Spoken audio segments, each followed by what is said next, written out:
अब नेवाजी और गुरु महाराज नाराज होने की जानकारी कि शाम को नेवाजी भारत में से वापस आए तो गुरुजी अपने पांवों में सिर देखकर बैठे हुए थे। नेवाजी ने कहा कि हे महाराज, आप इतने उदास क्यों हो रहे हो। रूपनाथ जी ने नेवाजी को फटकार दिया कि हमारी धूनी में से भाग जा, नुगरा कहीं का। नेवाजी ने विचार किया कि यह क्या बात हो सकती है। इतने दिनों से तो गुरुजी नाराज नहीं हुए, आज कैसे हुए। और नेवाजी चक्कर में पड़ गए। फिर नेवाजी ने कहा कि महाराज, मुझे प्यास लग रही है, थोड़ा पानी पिला दो। दूसरा चेला पानी भरकर लाया और पानी पिलाया। फिर रूपनाथ जी ने कहा कि दोस्तों, खाना हो सो खा लो, और पहनना हो सो पहन लो, और मिलना हो जिससे मिल लो। अब तुम्हारी मौत सामने आ गई है। नेवाजी, अब दुश्मन का दाव लग गया है, अब मेरे बस की बात नहीं है रही। मैंने तुमसे कहा था कि अपनी बात का भेद किसी को नहीं बताना, मगर तुमने तो अपनी स्त्री को बता दिया। इस वजह से तुमने मौत को बुलवा लिया है। एक औरत आई थी जो पहले तो हमसे झगड़ा कर गई, फिर बिल्ली बनकर इस गोले को नारदाने में डाल गई। नेवाजी ने सोचा कि यह तो जुल्म हो गया। मैंने नेतू जी से कह दिया, और फिर उन्होंने पानी से कह दिया, रानी से कह दिया, जिस वजह से वह बिल्ली बनकर यहाँ आई थी। और फिर गुरुजी ने नेवाजी पर घोड़ा वारा, लेकिन कोई फर्क नहीं पड़ा। नेवाजी जान गए कि अब तो काल निकट आ गया। नेवाजी घोड़े पर सवार होकर घर आ गए, पर उन्होंने नेतू जी से तो कुछ भी नहीं कहा कि यह तो होनहार है जो होकर रहेगी। फिर सारे भाइयों को बुलाकर इकट्ठा किया। फिर नेवाजी ने कहा कि भाइयों, मिलना हो जिसे वो आज मिल लेवे, और मौज मस्ती में रहना। राम जो करेगा वही होगा। नेवाजी ने भाइयों को सारे समाचार सुना दिए। शाम को भोजन खाकर सब एक जगह इकट्ठा हो गए। फिर उन्होंने सलाह करके सांडीवान भेजकर सब मिलने वालों को बुला लिया, जैसे तेजाजी, रावत, पद्माजी, पोसवाड़ और राजा विष्णुदेव आदि को बुला लिया। नेवाजी ने फिर नेतू जी से कहा था कि आज सेवा करनी हो सो आज कर लो, फिर तो राम मिला दे तो पूर्व जन्म में मिलेंगे। हमारा वादा आ गया है। जो घर फूट गया, एक बिल्ली ने अंबे का गोला नारदाने में डाल दिया, जो वह नष्ट हो गया। नेतू जी मन में समझ गई कि मैंने उस रान से कहा था, जिससे उसने यह खेल खेला है, वह डायन जिससे ही बार बार पूछती थी। फिर नेतू जी रात भर रोती रही, और नेवाजी ने भाइयों से सारा हाल कह सुनाया। फिर बोजाजी ने कहा कि कोई बात नहीं, वह तो एक दिन आएगा, अपने को चलना ही पड़ेगा। फिर सारे ही भाई रात को सो गए। सवेरे छठ के दिन स्नान करके महादेव जी की सेवा करके भोजन जीम कर अपने अपने घोड़े पर सवार होकर 23 भाइयों ने चंद्रावशी खांडा रणजीत नंगारा लेकर तैयार हो गए। जिस समय बोजाजी ने माता साडू से कहा कि हम तो भारत में जा रहे हैं और भारत में ही खत्म होवेंगे, तुम सती मत होना, यहाँ गोठा में ही रहना और घबराना नहीं। तेरे घर में नारायण अवतार लेंगे, अपने पीछे वालों को सुधारेंगे। माता साडू की आंखों में से आंसू निकल आए, लेकिन इस बात को हो जानती थी कि यह तो होने वाला है। और फिर वह 23 भाई रूपनाथ जी की धूनी पर आकर गुरुजी से आज्ञा लेकर भारत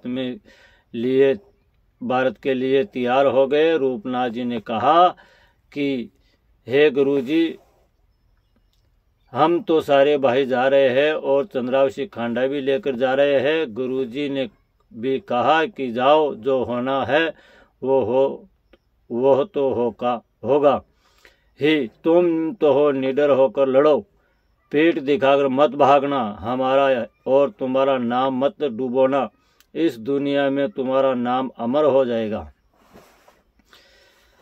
वह सारे भाई खारी नदी के किनारे जाकर भारत करने लगे। बोजाजी का खांडा ऐसा फिरा जो सारे राजपूतों को मारता निकल गया, मानो जैसे बड़ा का उड़दी का बाजार निकला है। बोजाजी ने एक तो चित्तौड़ का सिसोदिया राणा मारा और दूसरा चांदारोन का सांकड़ा मारा, एक पुंगलगढ़ का पडियार मारा और अनगिनत तो हो कितने ही मारे जिनकी तो गिनती ही नहीं है।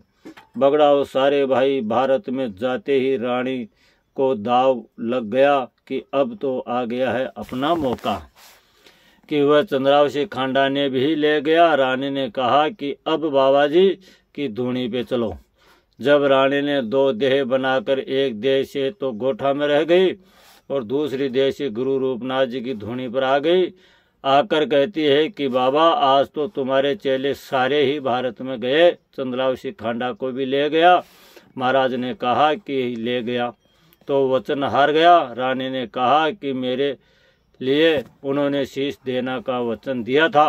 रूपनाथ जी ने कहा कि वह जाने या तुम जाने, हमारी इसकी ही कोई जमानत नहीं है। रानी ने कहा कि बाबा मैं इनसे सुबह होते ही शीश मांगूंगी। फिर इसके बाद रानी वहां से अलोप हो गई। बगड़ाउत भारत में से शाम को धूनी पर आए तो गुरुजी ने कहा कि सवाई भोज और नेवाजी और तुम सारे भाइयों मेरी बात सुनो, आपने भली भक्ति करी है, भला ही गुरुजी पूजा है, भला ही दान किया है, अब भला ही अपना नाम कर लो और यह तुम्हारा और हमारा नाम अमर हो जाएगा। यह धरती पृथ्वी चांद सूरज रहेंगे जितने तुम्हारा नाम अमर रहेगा। फिर गुरुजी ने कहा कि सवाई भोज तेरे लिए महादेव ने माया दी थी, उसका तुम्हारे को हो याद है ना? सवाई भोज ने कहा था कि हाँ सब याद है। महादेव ने तो आपसे क्या कहा था और विष्णु भगवान ने क्या कहा था? बोजाजी ने कहा कि दोनों ने 12-12 वर्ष की काया और माया दी थी। गुरुजी ने कहा था कितने दिन हुए इस बात को हो? तो बोजाजी ने कहा कि महादेव ने माया दी थी संबंध 944 की साल में चैत शुद्धि रामनवमी के दिन, और 12 वर्ष की ही विष्णु भगवान ने दी थी। गुरुजी ने कहा कि उस वर्ष को आज कितने दिन हो गए? सवाई भोज ने कहा कि 12-12 24 वर्ष हो गए चैत में ही और 1 महीना बढ़ गया। गुरुजी ने कहा कि राणा की सेना तो 10वीं के दिन आ ही गई थी। तब गुरुजी ने कहा कि अब तो आपका वादा पूरा हो गया है। फिर सभी ने हाँ कर ली। वह दुर्गा आई थी, वह कल के लिए कह गई है, उसको कल तुम्हारा शीश देना, मरने से मत डरना और तुम्हारा इंतजाम कर जाना। जिसको बुलाना हो बुला लेना। फिर तेजाजी रावत पाटन वाले भी आ गए थे, पद्माजी पोसवाड़ भी आ गए थे, अजमेर का राजा विष्णु देवी आ गया था और जो भी मिलने वाले थे वे सब आ गए। सभी रूपनाथ जी की धूनी पर बुला लिए थे। सब भी वहाँ पर इकट्ठे हो गए थे और वहाँ पर ही सो गए। बैसाख शुद्धि 7वीं के दिन सुबह ही बगड़ावत उठकर स्नान करके श्री शंकर भगवान की सेवा करके गुरुजी की धूनी पर भोजन करके भारत में चले गए और मेहमान आए थे उनको भी साथ ले गए। बगड़ावत घोड़ों पर सवार होकर भारत युद्ध करने लगे।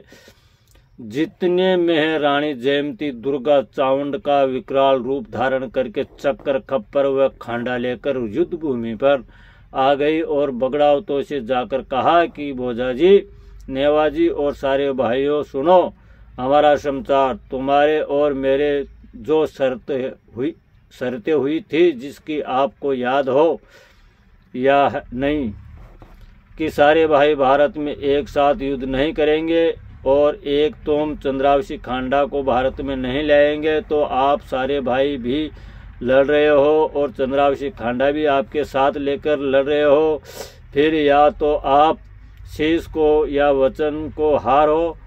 और बोझाजी ने कहा, हम वचन तो नहीं हारेंगे, आप शीश ले सकती हो। दुर्गा ने कहा कि हमारे लिए तो शीश दे दो। फिर बगड़ाउत घोड़ों पर से उतरकर अपने अपने घोड़ों को बांध दिया। सवाई भोज ने दुर्गा के ढोक प्रणाम किया और कहा कि हे दुर्गा, तुम हमारी बातें सुनो कि आप भला ही हमारा शीश लेने के लिए आई हो, लेकिन तुम हमारे सारे कुटुंब को बेकूट में ले जाना। दुर्गा ने कहा कि गोठा में तो एक भी नहीं छोड़ूंगी। जो अन्न खाता है, पानी पीता है, जिसको जिंदा नहीं छोड़ूंगी। और जो गोठा में है से बाहर निकल गया हो, जिसको तो मैं लाऊंगी नहीं। आपने जिसको जिंदा रखना है उसी को गोठा से बाहर निकाल देना। गोठा में तो मुझे दो नजर आ रहे हैं, वह एक तो सती और दूसरी जती है। फिर सवाई भोज ने कहा कि हे दुर्गा, वह सती और जती वह कौन कौन है? दुर्गा ने कहा कि सती तो माता सतवंती साडू है और जती लक्ष्मण का अवतार भूणा जी है। यह तो मेरे से भी नहीं मरेंगे, मेरे से तो इन दोनों का तप भारी है।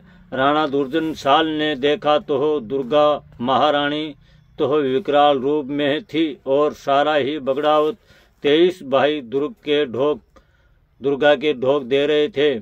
तब राणा ने अपने भाई नीमदेव पड़ियार से सारी सेना से कहा कि अपनी सेना को वापस लौटा लो, या नहीं तो हो किसी की ही रानी और नहीं किसी की है आनी। यह न तो किसी की औरत और न ही कोई किसी की पत्नी। यहाँ तो दुर्गा महारानी है। देखो चतुर्भुज रूप, चक्कर खप्पर खांडा इसके हाथ में है। यह साक्षात दुर्गा का रूप है। देखो बोझा जी, ये सारे बगड़ाऊ दुर्गा के ढोक दे रहे हैं। मुझे ऐसा मालूम होता तो फौजों को लेकर नहीं आता। इसमें बगड़ावतों का कुछ भी दोष नहीं है। यह तो दुर्गा की चाल है जो हमें छलने आई है, जो बगड़ावत के और हमारे बीच में फूट डाल करके युद्ध करवाया है। बगड़ावत जैसे दोस्त तो कभी भी नहीं हुए और ना होंगे। राजा दुर्जन साल ने बगड़ावत को निर्दोष मानकर दुर्गा के ढोक दिया और राणा जी बहुत पछताया। इतने में गुरु रूपनाथ जी भी, राजा भीषणदेव, पद्मादेव, पोषवाल, तेजाजी और सभी मिलने वाले खारी नदी के किनारे पहुंचे। फिर रूपनाथ जी ने कहा कि हे चेलो, अब शीश दे दो और इस कलयुग में नाम कमा लो।